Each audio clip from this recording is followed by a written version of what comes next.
Hello everyone, welcome back. Last blog में मैंने मेरे घर के कुछ इंटीरियर मिस्टेक्स शेयर किए थे। आज के ब्लॉग में हम बात करेंगे किचन इंटीरियर मिस्टेक्स के बारे में। किचन बनाने से पहले ना हम सब पिंटरेस्ट, इंस्टा और ब्यूटीफुल मॉड्यूलर किचन्स देख के बहुत एक्साइटेड हो जाते हैं। मैं भी हुई थी। और ऑनेस्टली जब हमने अपना किचन प्लान किया था तब मुझे लगा था कि सब कुछ परफेक्टली प्लान हो गया है। लेकिन शिफ्ट होने के बाद और कुछ साल यहाँ पे स्पेंड करने के बाद रियलाइज हुआ है कि किचन में कुछ डिसीजंस अच्छे लगते जरूर है, बट डेली लाइफ में उतने प्रैक्टिकल नहीं होते। तो अगर आप नया किचन प्लान कर रहे हो या रिनोवेशन करने वाले हो तो ये मिस्टेक्स एक बार लास्ट तक जरूर देख लेना। हो सकता है इनमें से कुछ पॉइंट्स आपके काम आ जाए। टेक्सचर टाइल्स, ये टाइल्स मुझे इनिशियली बहुत पसंद आए थे बिकॉज प्लेन टाइल्स मुझे थोड़े बोरिंग लग रहे थे। लेकिन इंडियन कुकिंग के साथ टेक्सचर टाइल्स मेंटेन करना इजी नहीं लगा। ऑयल, हल्दी, मसाला, इनके दाग धब्बे इन ग्रूव्स में अटक जाते हैं और क्लीनिंग के टाइम एक्स्ट्रा एफर्ट लगाना पड़ता है। अगर प्रैक्टिकल ऑप्शन चाहिए तो स्मूथ फिनिश टाइल्स मेंटेन करना बहुत इजी होता है। पुअर ग्राउटिंग, कंस्ट्रक्शन के टाइम पे ऑनेस्टली हम फिनिशिंग डिटेल्स पे इतना फोकस नहीं कर पाए और ग्राउट लाइंस का काम प्रॉपर्ली इंस्पेक्ट नहीं किया। अब कुछ प्लेसेस पे ग्राउट सेपरेट होना स्टार्ट हो गया है, इसीलिए वर्कर्स का काम उसी टाइम चेक कर लेना। बाद में रिपेयर करना एक्स्ट्रा हसल बन जाता है। सो बेटर ऑप्शन है check finishing carefully during installation.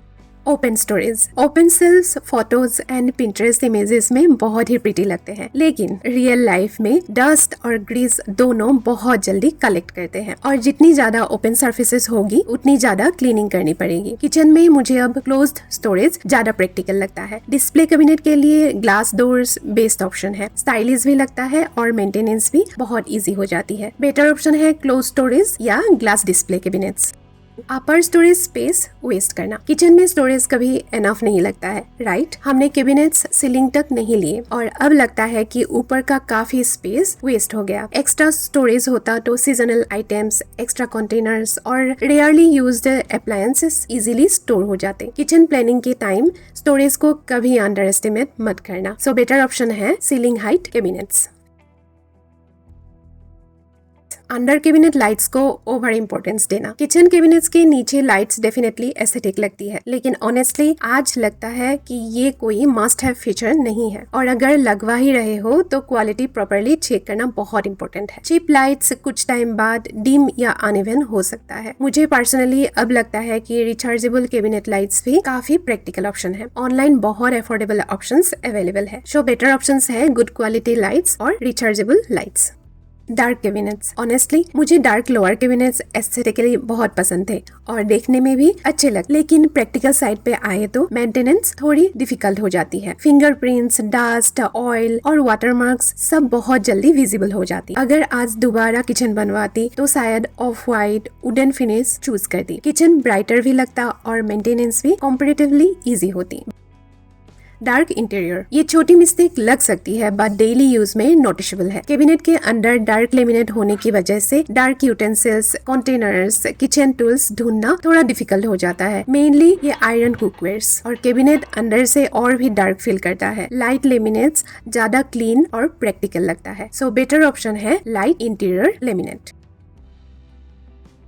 Sharp shelf edges, cabinets के अंदर शेल्फ्स के एजेस काफी शार्प है और ये चीज डेली यूज में सरप्राइजिंगली बहुत नोटिस होती है। कभी यूटेंसिल्स निकालने के वक्त या ऑर्गेनाइज करने के वक्त हाथ लग जाए तो हर्ट होने का चांस रहता है, स्पेशली जब किचन में जल्दी जल्दी काम चल रहा होता है। तो बेटर ऑप्शन है smooth rounded shelf edges.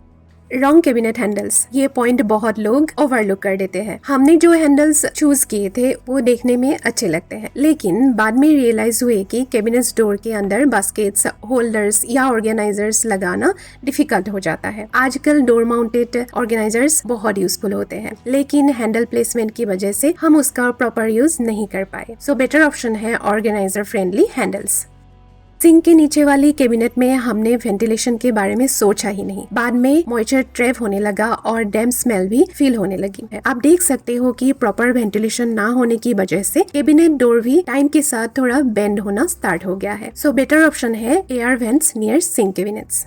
Freeze switch board wrong position. ये सुनने में बहुत छोटी मिस्टेक लगती है, लेकिन डेली यूज में काफी इरिटेटिंग हो सकती है। हमारे फ्रीज का स्विच बोर्ड ऐसी पोजीशन में है जहाँ रीच करना कन्वीनियंट नहीं लगता, और जब कभी स्विच ऑफ या ऑन करना हो तो एक्स्ट्रा एफर्ट लगता है। प्लानिंग स्टेज में ही एक्सेसिबिलिटी चेक कर लेना।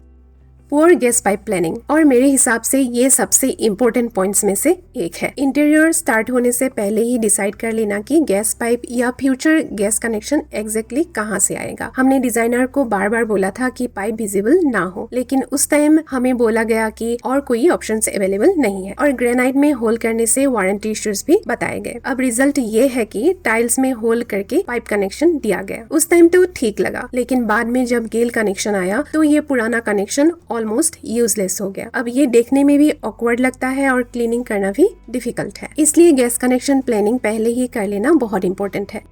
ऑनेस्टली किचन प्लानिंग के टाइम हम सब कैबिनेट्स, कलर और डिजाइन्स पे बहुत फोकस करते हैं, लेकिन डेली लाइफ में कन्वीनियंस और प्रैक्टिकलिटी ज्यादा मैटर करती है, क्योंकि किचन घर का वो कॉर्नर है जो रोज यूज होता है, और रोज की छोटी छोटी इरिटेशंस ही बाद में बड़ी प्रॉब्लम्स लगने लगती है। मुझे उम्मीद है कि मेरे एक्सपीरियंस से आपको कुछ आइडियाज मिले होंगे, और शायद आप इनमें से कुछ मिस्टेक्स अवॉइड कर पाओगे। और अगर आप ऑलरेडी अपने घर में रह रहे हो तो कमेंट्स में बताओ कि आपको कौन सी किचन मिस्टेक बाद में रियलाइज हुई थी। मैं कमेंट्स जरूर पढ़ती हूँ, और हो सकता है आपका पॉइंट किसी और को भी काम आ जाए। और हाँ, अगर आपको ऐसे प्रैक्टिकल होम इंटीरियर और रियल लाइफ एक्सपीरियंस वाले वीडियोस पसंद है तो चैनल को सब्सक्राइब करना मत भूलना। आप लोगों ने इंटीरियर मिस्टेक पार्ट 1 ब्लॉग बहुत पसंद किया, और बहुत सारे कमेंट्स भी आप लोगों ने भेजा मुझे। Thank you so much. मिलते हैं पार्ट 3 ब्लॉग में। Bye bye and take care.